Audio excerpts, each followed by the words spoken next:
போய்த்தானே ஆகணும், அடிக்கடி போறான். அப்பொழுது ஆகா அவனுக்கும் அவனோடு இருக்கிற ஜனத்திற்கும் அநேக ஆடு மாடுகளை அடிப்பித்து ஒரு 1/2 கிலோவே சாப்பிட முடியல, 1/4 கிலோவே சாப்பிட முடியல.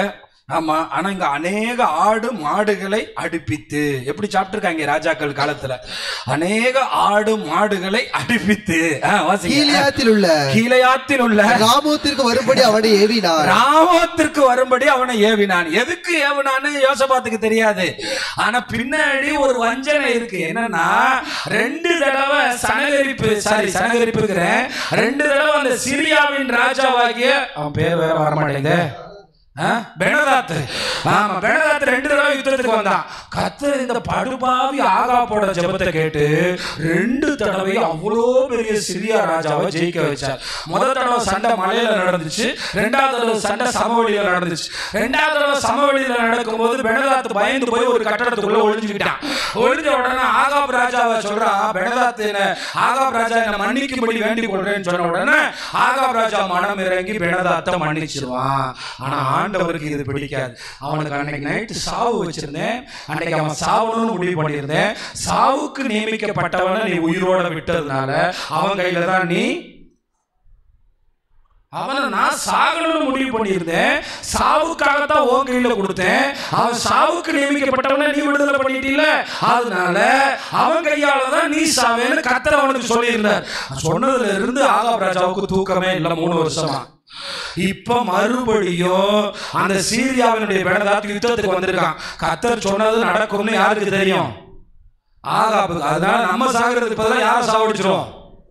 யோசபாத்தை சாவடிச்சிரும். யோசபாத்தை ராஜா மாதிரி ட்ரெஸ் போட்டு, ராஜா மாதிரி கிரீடம்லாம் வச்சு சண்டைக்கு அனுப்புனா, சம்பந்தி விருந்து வைக்கிறதுல பின்னாடி என்ன இருக்குன்னு தெரிஞ்சுக்கிட்டு விருந்துக்கு போங்க. ஆடுலாம் பலமா தான் இருக்கும். ஆமா, விருந்துலாம் நல்லா தடாபுடலா தான் இருக்கும். ஆனா பின்னாடி குழி தோண்டி வச்சிருப்பான் பாரு, அந்த வேலை உயிர் பழச்சோம்டா ஓடி வர வேண்டிய நிலைமைக்கு வந்துருவோம். சில விருந்துகள் தவிர்க்கப்பட வேண்டியவை, சில விருந்துகள் தள்ளப்பட வேண்டியவை, சில விருந்துகள் ஒதுக்கப்பட வேண்டியவை, சில இடங்கள்.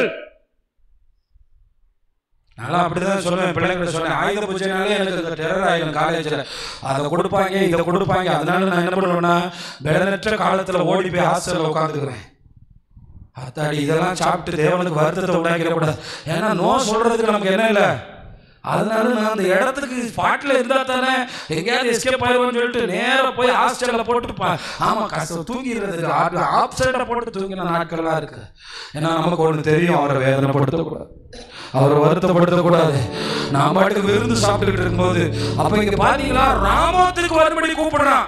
ஆனா பின்புலத்துல என்ன இருக்கு? 2 ராஜாக்கள் இருக்கு, வேணா வாசிச்சு பாருங்க. 2 ராஜாக்கள் 20:42 எடுத்து வாசிச்சு பாருங்க. அங்க என்ன பின்புலத்துல என்ன இருக்குன்னு 2 ராஜாக்கள் 20:42-43 வாசிச்சு பாருங்க. ஏய் மாதிரி நீங்களா நான் அந்த பக்கம் பேசும்போது இதெல்லாம் எடுத்துருந்தீங்கன்னா எவ்வளவு நல்லா இருக்கும். ஏன்பா 2 ராஜாக்கள் 20:42 இல்லையா?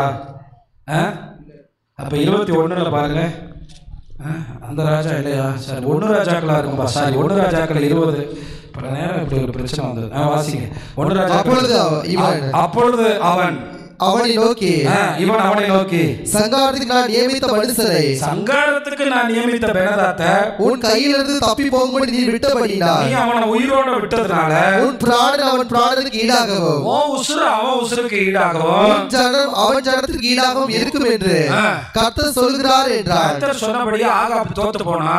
பெனதாத்தை எல்லாத்தையும் பிடிச்சு கொண்டு போய் அவன் நாட்டில் வச்சுக்கிட்டான். மொத்தமா இஸ்ரவேல் அதோடு காலியாகி சீரியர்களுக்கு அடிமையா மாறிடுச்சு. ஆனா யூதா காலத்தை, யூதா மக்களை யாராலும் சில காலம் அடிமைப்படுத்த முடியவில்லை. ஏனென்றால் யூதா மக்கள் கர்த்தரை ஆராதித்தார்கள். கர்த்தரை ஆராதிக்கிற சின்ன கூட்டமா இருந்தாலும், இந்த நேர்நகரா இருந்தாலும், இந்தியாவா இருந்தாலும், எந்த ஊரா இருந்தாலும் உன்னை யாரும் அடிமைப்படுத்த முடியாது. நம்புறவங்க கரம் தட்டி கர்த்தரை மகிமைப்படுத்துங்க. நமக்கு தேவையானது அவரிடத்திலிருந்து வரும். சத்துரு எந்த வாசல் அடைச்சாலும் கர்த்தர் நம்மள நிரப்பும். ஆனா ஆண்டவர் நீ இவனை முடிச்சுன்னு சொன்னப்ப இவன் முடிக்காம போனதுனால ஆகாப் ராஜாவோட உசுறு பெனதாத் கையில கொடுக்கப்பட்டுருச்சு. அப்ப இங்க என்ன நடக்குதுன்னா, யோசபாத்து சம்பந்திங்கிறதுனால திருமணம் முடிச்சுட்டேங்கிறதுனால வேற வழி இல்லாமலே இல்ல சந்தோஷத்தோடு அந்த இடத்துக்கு போறான். அவன் போறான் பாருங்க, ராமோத்திற்கு வரும்படி அவனை ஏவினான். எப்படி எனில் இஸ்ரவேலின் ராஜாவாகிய ஆகாப் யூதாவின் ராஜாவாகிய யோசபாத்தை நோக்கி, கீலேயாத்தில் உள்ள ராமோத்துக்கு என்னோடு வருகிறீரா என்று கேட்டதற்கு அவன், நான் தான் நீர். பாத்தீங்களா எப்படி பேசுறான் பாருங்க யோசபாத் ஆகாப்பை பார்த்து. நம்ம ஆளுங்க இருக்காங்களே வெளி ஆட்களை கூட ஆமா ஆண்டவர் ஆராதிக்கிறவன் இதெல்லாம் செய்ய முடியாதுன்னு சொல்லிடுவாங்க. ஆனா அந்த கல்யாணம் முடிச்ச குடும்பத்திட்ட மட்டும் நான் தான் நீர், நீர் தான் நான். என்ன பேச முடியாது பாஸ்டர், இப்படிதான் பேச முடியும். நான் தான் நீர், நம்ம தான் எல்லாம், நம்ம ஒண்ணுக்குள்ள ஒண்ணு, அப்படித்தான் பாஸ்டர் சொல்ல முடியும். நாங்கள் வேற என்ன செய்ய முடியும்? யோசபாத்தே அப்படித்தானே, நான் தான் நீர், நீர் தான் நான் தான் ஆகாப், நீர் தான் யோசபாத்து. அங்கே பாருங்க பெரிய மாறுவேட போட்டியே நடந்துருக்கு. நான் தான் நீர், அவங்ககிட்ட போய் ஏதாவது நம்ம பேசினா வேற மாதிரி போயிடும். அது கல்யாணம் உறவு போயிடுச்சுல, அதெல்லாம் ஒன்றும் பேச முடியாது, ஒன்றும் சொல்ல முடியாது. நான் தான் நீர், நீர் தான் நான். ஆமா, என்னுடைய ஜனங்கள் உம்முடைய ஜனங்கள் உம்முடைய கூட யுத்தத்திற்கு வருகிறேன் என்றார். என்ன நடந்துச்சு 19ஆம் அதிகாரத்துல? நீங்க அங்க கவனிச்சு பாருங்க என்ன அங்க நடக்குது. 19ஆம் அதிகாரத்துல 2ஆம் 3ஆம் வசனத்துல கர்த்தர் அங்க வர்றாரு பாருங்க. அப்பொழுது அனானியின் குமாரன் யெகூ என்னும் ஞான திருஷ்டிக்காரன் புறப்பட்டு அவனை சந்தித்து, அதுக்கு முன்னாடியே ஒரு வசனம் இருக்கு, வாசிச்சிருங்க. 18ஆம் அதிகாரம் 29ஆம் வசனத்துல பாருங்க. இஸ்ரவேலின் ராஜா யோசபாத்தை பார்த்து, நான் வேஷமாய் யுத்தத்தில் பிரவேசிப்பேன், நீரோ ராஜவஸ்திரம் தரித்திரும் என்று சொல்லி இஸ்ரவேலின் ராஜா வேஷமாய் யுத்தத்திலே பிரவேசித்தான். ஆமா, ஆகாப் ராஜா சொல்றான், ராஜ ட்ரெஸ் நீங்க போட்டுருக்கீங்க, நான் ஒரு ராணுவ வீரர் மாதிரி சண்டைக்கு போறேன். யோசபாத்துக்கு எப்படி இருந்திருக்கும்? இவ்வளவு பெரிய ராஜா, 11 கோத்திரத்துக்கு ராஜா, என்ன ஆக்கிட்டாரு. இன்னைக்கு அவர் ட்ரெஸ்ஸை யார்கிட்ட கொடுத்து என்னையவே பெரிய தேசத்துக்கே ராஜாவாக்கிட்டாரு. ஆனா பின்புலத்துல என்ன நடக்க போகுதுன்னு அவனுக்கு தெரியல. இன்னைக்கு பெனதாத் ஒரு திட்டம் போட்டிருக்கான், ராஜாவை மட்டும்தான் கொல்லணும், வேற யாரையும் கொல்லக்கூடாது. ராஜாவை நான் கரெக்டா பார்த்து நெஞ்சிலேயே அம்பு ஏவணும். அந்த ராஜா ட்ரெஸ் போட்டிருக்கானே அவன் மட்டும் தான் இன்னைக்கு நம்ம டார்கெட்டு. ஆனா கர்த்தருக்கு தெரியும், நீ போயிருக்க இடம் சரியில்லை, ஆகாப் தப்பிச்சுவான், நீ மாட்டிக்கிடுவ. நேரம் ஒரு இடத்துல இருந்து அம்ப குறி வைக்கிறாங்க. யார் நெஞ்சுக்கு? யோசபாத்து நெஞ்சுக்கு. ஆனா யோசபாத்துக்கு இது எதுவுமே தெரியாது. ஏன்னா யோசபாத்து தான் என்ன ட்ரெஸ் போட்டிருக்காரு. போனமா சாப்பிட்டமான்னு கூட வந்திருந்தா பரவாயில்ல, இல்ல போனமா சண்டை போட்டமான்னு வந்திருந்தா பரவாயில்ல, ட்ரெஸ் வேற போட்டுக்கிட்டாரு, ராஜ ட்ரெஸ் வேற போட்டு. இப்ப ஆகாப் ராஜா இல்லையா, இவர் தான் ராஜாவா? ஆமா, அங்க நடக்கிற காரியத்தை பாருங்க. சீரியா ராஜா தனக்கு இருக்கிற ரதங்களின் தலைவரை நோக்கி, ஆமா யுத்தத்தினுடைய பிளான பாருங்க, நோக்கி, நீங்கள் சிறியவரோடு பெரியவரோடு யுத்தம் பண்ணாமல் யாரோட சண்டை போடாதப்பா, இஸ்ரவேலின் ராஜா ஒருவரோடு மாத்திரம் யுத்தம் பண்ணுங்கள் என்று கட்டளையிட்டு இருந்தான். ஆனா ராஜா இப்ப ராஜாவா இல்ல. யார் இப்ப ராஜாவா இருக்கா? இப்படித்தான் பல நேரம் கிறிஸ்தவர்கள் மாட்டிக்கொள்றது. கடைசியில மாட்டிக்கிட்டு அவன் ஜெபம், அவன் கண்ணீர், அவனுடைய வேதனை, அவனுடைய உழைப்பு எல்லாத்தையும் எவனோ சொல்லிட்டு போறான். எவனோ குடிகாரன், நம்ம பிள்ளைங்களுக்கு அவங்க மாப்பிள்ளை பார்த்து வச்சிருக்கிறது மொபைல் போன்ல, குடிகாரன், மோசமானவன், தேவனுடைய காணியாட்சிக்கு புறம்பானவன், அசுத்தை கேட்டா இவங்க அப்படியே ஜெபம் உருகுறாங்க. இங்க என்ன நடக்குது? ஆமா, அங்க யுத்தம் உன் தலைக்கு வருது. அங்க அவனுக்கு கூட வரல. யாருக்கு தான் யுத்தம் வருது? உங்களுக்கு தான் பாதிப்பு. நீங்க கல்யாணத்தை முடிச்சுட்டு வீட்டுக்கு வந்துடலாம் நினைக்கிறீங்களா? விடாது, தொடர்ந்து வரும். அங்க பாருங்க, யுத்தம் பண்ணுங்கள் என்று கட்டளையிட்டு இருந்தான். ஆதலால் ரதங்களின் தலைவர் யோசபாத்தை கேப்டன் யோசபாத்தை பார்க்கையில் இவன் தான் இஸ்ரவேலின் ராஜா என்று சொல்லி, ஆமா Dress தான் முக்கியம். யார் Dress போட்டுருக்கானோ அவன் தானே ராஜா. அப்ப இப்ப என்ன நினைச்சிட்டான் எதிரி? பெனதாத்தோட ஆளு இவன் தான்டா ராஜான்னு நினைச்சு யுத்தம் பண்ண அவனை சூழ்ந்து கொண்டார்கள். அப்பொழுது யோசபாத் கூக்குரலிட்டான், அம்மா அதான் சாமி, நான் இல்ல ராஜா, நான் இல்ல ராஜா, நான் இல்ல ராஜா, என்ன ஒண்ணு பண்ணாதீங்கடா. இது தேவையா? ஒரு பயணம் போறதுக்கு முன்னாடி இது தவறான நபர்களோடு உள்ள பயணமா? ஏசாயா 31:2 மனப்பாடமா இருக்கணும், வாசிங்க, உங்களையும் விட மாட்டாரு. ஏசாயா 31:2 தவறான நபர்களுக்கு உதவி செய்ய போனால் ஏசாயா 32:1-2 வரும், வாசிங்க. அவர் ஞானம் உள்ளவர், ஞானம் உள்ளவர். அவர் தம்முடைய வார்த்தைகளை மறுக்காமல் தீங்கு வர பண்ணி தீமை செய்கிறவர்கள் வீட்டுக்கும் அக்கிரமக்காரருக்கு சகாயம் செய்கிறவர்களுக்கு விரோதமாக எழுப்புவார். தப்பானவனுக்கு ஒரு பைசா போக கூடாது. நம்ம கஷ்டப்பட்டு காசுகளை உருவாக்கி யாருக்காவது கொடுத்து உதவி படிச்சு வரலான்னா அவன் பைக்ல காதல் பண்றான், தியேட்டர்ல காதல் பண்றான். நான் சொன்னேன் இன்னைக்கு அவன் அப்படியே பார்க்கா சுத்த நம்ம கஷ்டப்பட்ட காசை எடுத்து எவனோ திங்க. அதனாலதான் சொல்றேன், ₹1 கொடுத்தாலும் கவனமா கொடுங்க. சில இடத்துல தீர்மானங்களை தாண்டி பணத்தை நிப்பாட்டிருங்க, உதவிகளை நிப்பாட்டிருங்க. உணர்வு பூர்வங்களோடு விளையாடாதீங்க. ஆண்டுடைய கோபம் வந்துடும். அவர் ஞானம் உள்ளவர். உங்க பிள்ளைங்க தவறான வழியில் உங்க பணத்தை செலவு பண்ணா நீங்களும் பாதிக்கப்படுவீங்க. இதுல நீங்க கவனமா இருக்கணும். வார்த்தை உண்மை உள்ளவர். அவர் மறுக்காம தீங்கு வர பண்ணுவார்.